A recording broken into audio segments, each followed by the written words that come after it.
Balance of payments is a vital record of a country's whole external transactions with rest of the world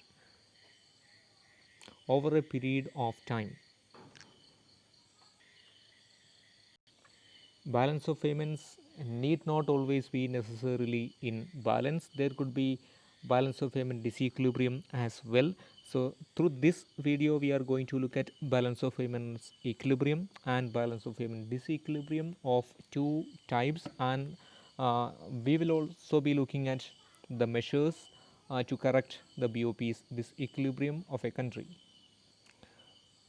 Simply, balance of payments equilibrium refers to the situation in which the whole external receipt of a country over a period of time will be equal to the whole external payments made by the country with the rest of the world over a period of time, so to speak, a year or a quarter. Here the receipts happened through exports, grants or unilateral transfers received from the rest of the world, inbound or inward foreign investment.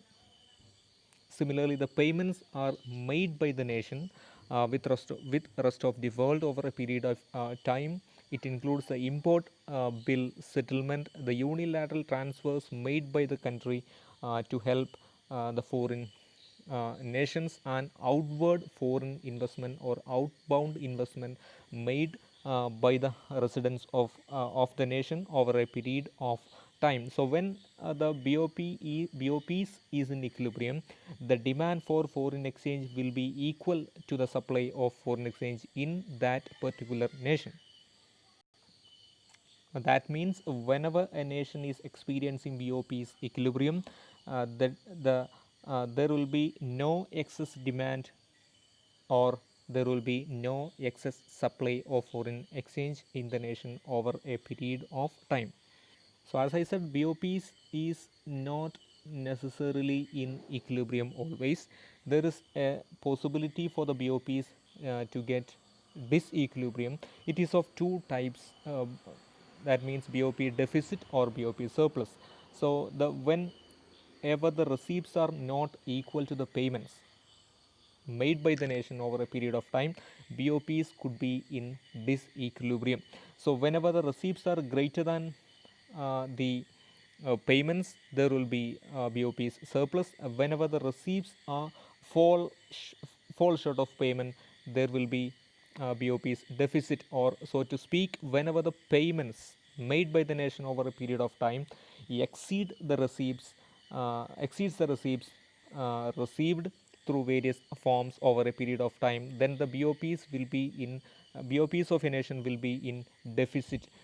So when there is BOPs disequilibrium for a nation, the demand for foreign exchange will not be equal to the supply. That could be there could be excess demand or excess supply of foreign exchange over a period of time in a nation whenever the BOPs of the nation is not in equilibrium. So whenever the BOPs is not in equilibrium, BOPs could be having surplus. So whenever the receipts are greater than the payments for the nation over a period of time, there could be BOPs surplus. So then the supply of foreign exchange in the nation will be greater than the demand for foreign exchange over the period of time. Then the domestic currency is supposed to appreciate related to the foreign currency, as the demand for foreign currency is greater than the supply. The demand for domestic currency is greater than the supply of domestic currency.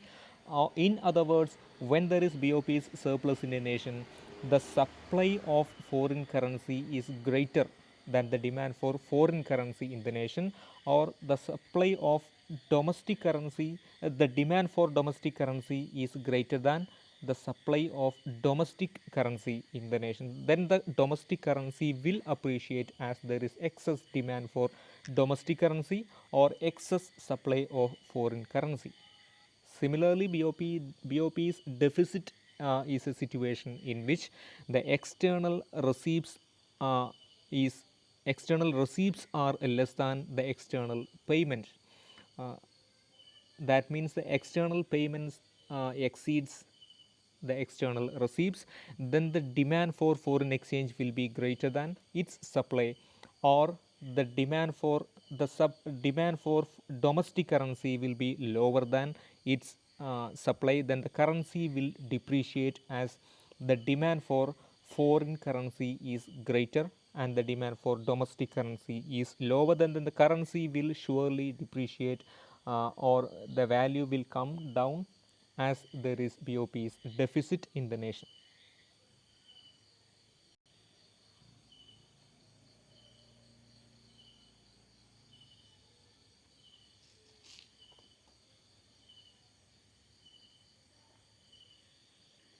So now let's look the corrective measures for BOP's disequilibrium. That BOPs could be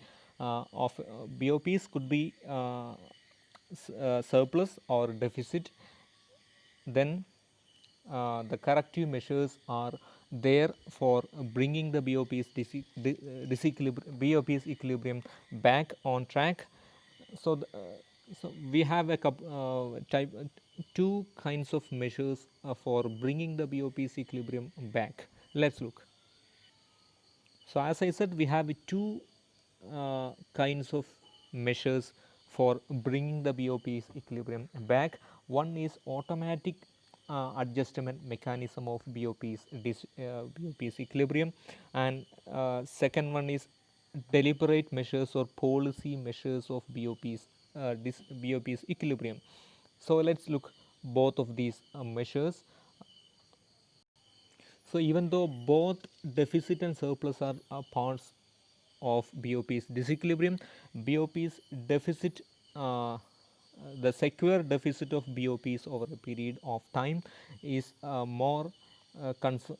is more concerned than the BOP's surplus. So we will be specially focused on the corrective measures for the BOP's deficit. So let's look first the automatic adjustment mechanism first briefly, which would address the BOP's deficit or BOP's disequilibrium. Uh, so it could happen in under both fixed exchange rate system and flexible exchange rate system. For first, let's look the automatic adjustment mechanism of BOP's equilibrium under fixed exchange rate system. As you know, as we know, under the fixed exchange rate system, the exchange rates are not automatically changing to increase the export and import. So there could be devaluation or revaluation. There could be devaluation under the fixed exchange rate system to deliberately correct the BOP's equilibrium. But how could the automatic mechanism work under the fixed exchange rate system? Under the fixed exchange rate system, the uh, rate of interest will bring the BOP's equilibrium back under the fixed exchange rate system. Let's have a brief look on it. When there is BOP's deficit, the demand for foreign exchange will be greater as the external payments are greater than the external receipts. Then the foreign exchange reserves will be depleted. Foreign exchange reserves will be low as the external payments are greater and external receipts are lower. So when the foreign exchange reserves are lower, the monetary base of the nation uh, will be lower as the foreign exchange reserves is lower. Then when the monetary base is low, the money supply will be lower. Whenever the supply of money is lower than the demand for money, the rate of interest will be greater. Whenever the rate of interest is higher, the capital inflow will be increased. That means the higher rate of interest will bag more capital inflow. So the investment will come into the nation. So the BOP's deficit of the nation under fixed exchange rate system will be corrected through the capital inflow uh, due to the higher rate of interest. Similarly, under the flexible exchange rate system, whenever the BOPs is in deficit, is in deficit, the demand for foreign exchange will be greater, and then the domestic currency will depreciate. Whenever the domestic currency is depreciating, the export will become competitive or cheaper, then the export will normally increase and deficit normally corrected. Second type of measures for bringing the BOP's equilibrium back is policy measures or deliberate measures of BOP's adjustment mechanism. So policy measures or deliberate measures are the measures taken deliberately by the government, intentionally by the government or monetary authority to bring the BOP's equilibrium back. So to speak, the policy measures or deliberate BOP's adjustment mechanism are for first one is trade policy measures, second one expenditure changing policy, third one expenditure switching policy, and fourth one is exchange control measures. These are the four policy measures or deliberate measures for bringing the BOP's equilibrium back. So let us look one by one briefly. First one is trade policy measures. This is very clear for you, as whenever the BOPs of a nation is in deficit, then in order to correct the BOP's deficit, the nation will surely increase the tariff to make room for the domestic exporters, for saving the domestic industries from foreign competition, and they will deliberately boost the export of the nation by providing export subsidy of different ways, and measures will be taken to control the imports through tariff and non-tariff barriers. Similarly, the export induced measures will also be taken through export subsidy to increase the export. So this is the way in which the BOP's deficit is corrected by the nation. These are the trade policy measures taken by the government during the time of BOP's deficit. Second deliberate measures of BOP's adjustment mechanism is expenditure changing policy. Expenditure changing policy is two. One is monetary policy, second one is fiscal policy. So monetary policy is the policy adopted by the monetary authority of the nation. The tight monetary policy or contractionary monetary policy will be adopted by the Reserve Bank, by the central bank, to reduce the deficit. So to speak, during the time of BOP's deficit, the monetary authority on behalf of the government will increase the rate of interest on the policy. Rates will be increased and will attract more investment. So the capital inflow will take place whenever the interest rates are greater. Then the aggregate demand will be controlled as well. That means the import will be lower. So this increased inflow and limited import will help the nation control the BOP's deficit or correct the BOP's deficit up to a limit, so that contractionary monetary policy or tight monetary policy will be adopted by the central bank to reduce the deficit. Similarly, when there is BOP's surplus, the monetary policy will be expansionary, or the loose monetary policy will be adopted by the government to reduce the surplus, if there is any surplus for the nation. Similarly, the fiscal policy or the policy of the government related to expenditure and taxation will also be tighter to correct the BOP's deficit.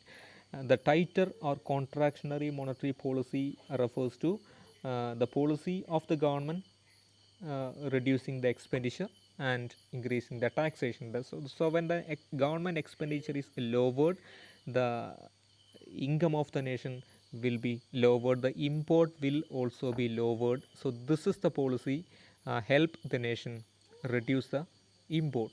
So the BOP's deficit can be reduced or corrected through the tight monetary policy as well as fiscal policy. So third category of deliberate policy measure is expenditure switching policy. Devaluation and revaluation are the two expenditure switching policies. Devaluation is a kind of policy in which the government or the monetary authority reduce deliberately the value of the domestic currency in terms of foreign currency to make the export competitive, to make the export cheaper. Then the export will increase and imports will fall as the import price of the nation will increase as the currency value deliberately reduced. Similarly, the revaluation will also be adopted when there is BOP's surplus. This is to reduce the surplus through making the import cheaper and making the export more expensive or less competitive. This is to reduce the surplus. So devaluation is to reduce the deficit. On the contrary, revaluation is to reduce the surplus.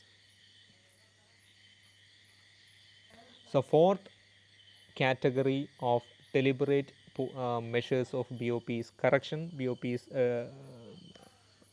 disequilibrium correction is exchange control. This is the control by the government on the currency convertibility. The currency convertibility could be for the transactions on current account and capital account. So by making control limitations on the conversion of the currency for the current account transactions or capital account transactions. So by making limitations on the purchase of the currency or conversion of the currency will limit the transactions, the external transactions. So the BOP's deficit could be brought under control up to a limit. So having said that, there are a number of measures to correct BOP's disequilibrium. All the measures are not free from flaws. All measures have their own advantages as well as disadvantages.